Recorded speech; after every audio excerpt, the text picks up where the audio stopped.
Pour nous, la priorité, c'est la jeunesse. On a tous vu pendant cette crise sanitaire des files d'étudiants de sans emploi, de jeunes précaires en train de faire la queue auprès d'associations caritatives pour réclamer de quoi s'alimenter. C'est inacceptable, d'autant que l'un des effets secondaires de la crise sanitaire, c'est aussi que les entreprises du CAC 40 ne se sont jamais portées aussi bien qu'en ce moment. Donc nous, au Parti communiste, on refuse que la jeunesse soit une génération sacrifiée. Et on a des tas de propositions.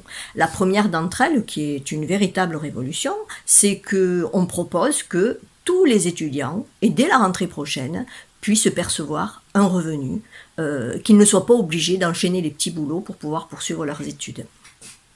En même temps, ce que l'on réclame aussi, c'est des formations de qualité et pas des formations au rabais.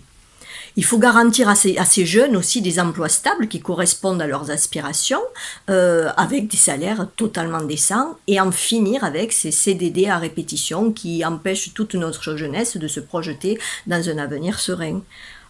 Bien évidemment, nous devons aussi imaginer que les transports seront gratuits pour que ces jeunes puissent se déplacer, leur faciliter l'accès à la culture, aux loisirs, au sport, bref, leur permettre une bonne qualification qui leur donne droit dès 18 ans à un travail avec la garantie d'un bon salaire pour le reste de leur vie.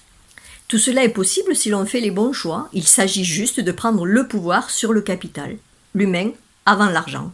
Et dans l'autre département, qui compte quand même un tiers de la population qui a moins de 25 ans, nous considérons aussi que la jeunesse doit être une priorité et cela doit passer par l'école.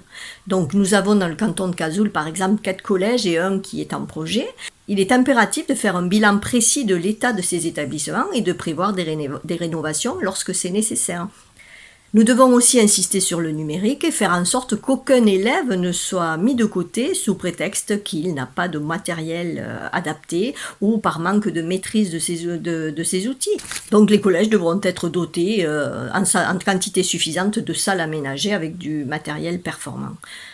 Enfin, évidemment, l'avenir de la jeunesse, c'est aussi l'avenir de la planète. Donc, nous nous assurerons au conseil départemental qu'ils aient tous une alimentation plus saine, qui sera axée sur le bio et sur les circuits courts. Bien évidemment, tout cela, ce ne sont que des propositions. N'hésitez pas à faire les vôtres, à commenter, à partager.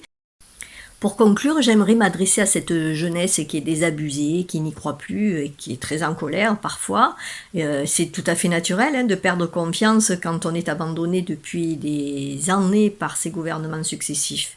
Mais les questions que l'on doit se poser, ce sont les suivantes. Est-ce que si l'on reste à la maison pour protester, est-ce que si l'on ne va pas voter le 20 et le 27 juin prochain, est-ce que cela va faire avancer ma cause ? Est-ce que je serai un peu plus entendue ? Est-ce que les élections seront annulées ? Non. 3 fois, non. Si vous êtes en colère, les 20 et 27 juin prochains, le seul vote utile, c'est le vote pour les candidats du Parti communiste français.